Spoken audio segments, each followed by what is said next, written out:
Alright, mula kay Melv's Castle tayo mga kapatid. China iiyak dito. Ban lahat ng Chinese product, no? Nakakadiri daw. Nakakadiri, may dumi ng tao. Uy, inirerekomenda iban na. Sabing ganun mga tol. Yan ang title binasa lamang natin. At panoorin natin to mga tol. Bigyan natin to ng reaction video and commentary. Pero bago yan, syempre wag mong kalimutan mag-subscribe kay Melv's Castle. Nakalagay po ang link sa ibaba at kung bago ka pa lamang dito at trip mo yung mga ganitong klaseng reaction video and commentary, syempre wag mo rin kalimutan mag-subscribe.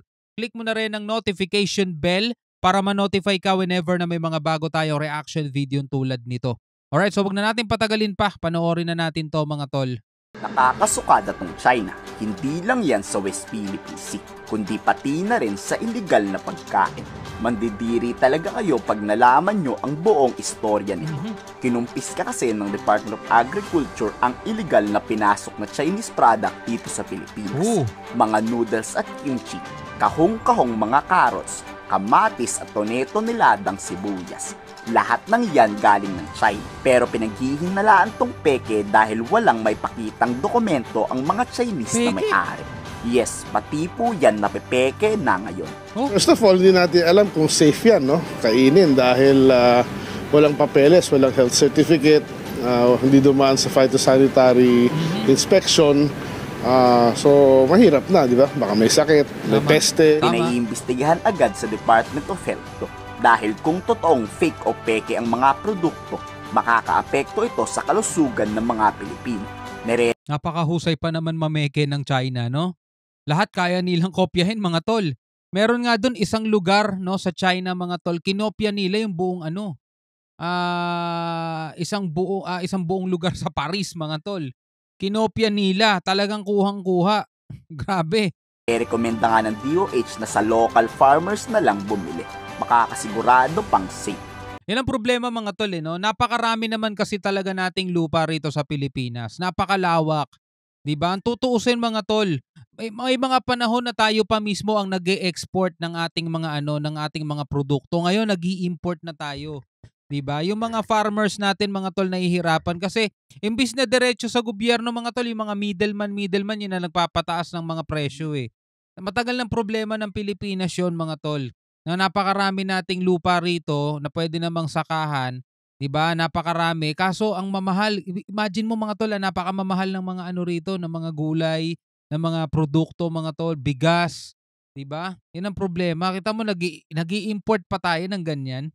Titingnan natin kung ito ay may residues ng pestisidyo, microorganisms na nakakaapekto, kung safe ba ito. Talagang risky ito kung ito ay makakalabas. Makakaapekto sa presyo yan sa mga kabuhayan ng ating mga farmers. Ano ang nalaman ng DOH matapos imbestigahan? Ayon, kumpirmadong may halong kemikal na nakakasama lalo na sa mga bata. Yes po, opo, peke tong mga to. Tinitignan tuloy ng DA kung dapat bang iban ang ganitong klaseng pagkain mula sa China. Susuriin nga lahat ng galing ng produkto mula sa mga Chinese. Hindi ito dumaan sa tamang proseso, kaya hindi natin alam kung paano siya produce or kung saan siya nanggaling talaga. Limitan, yung heavy metals tulad ng lead ay nakukuha natin sa lupa, no?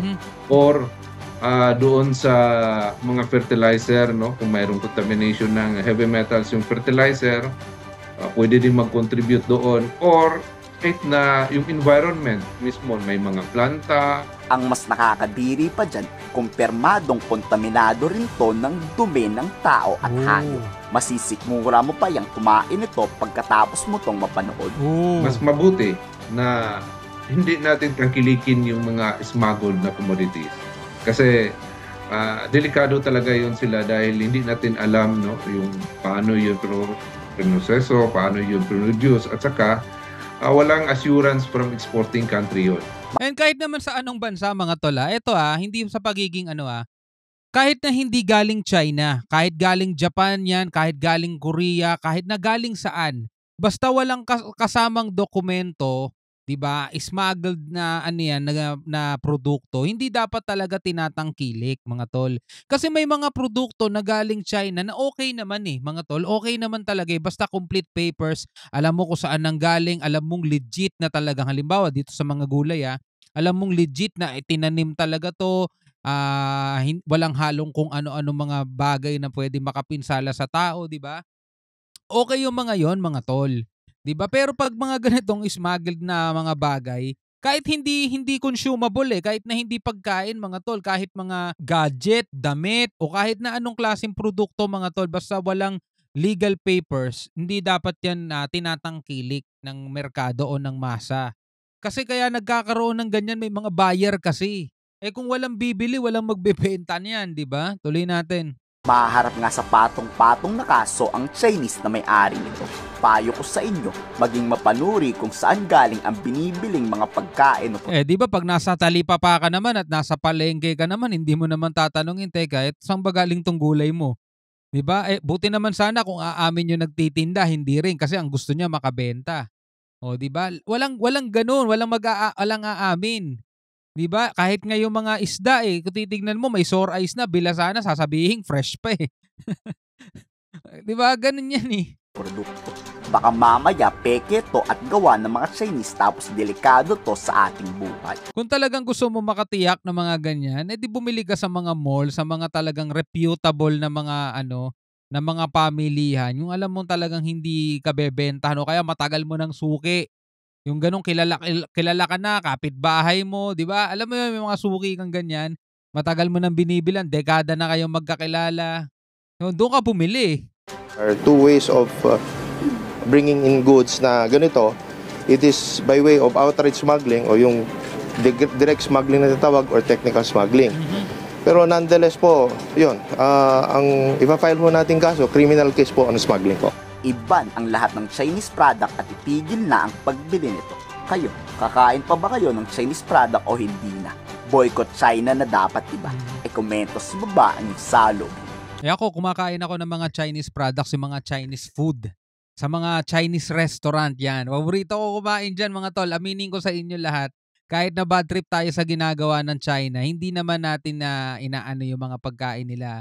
Kasi halimbawa, Din Tai Fung, mga ganun mga restaurant, mga tol, yan ang mga gusto nating kainan, mga ganyan. Anyway, and choking, choking, di ba? Anyway, bilang isa Pilipino, ano masasabi mo rito sa video na panood natin? Comment ka na lang sa ibaba. Hanggang sa muli, ako nga pala si Shobaldi. Peace out.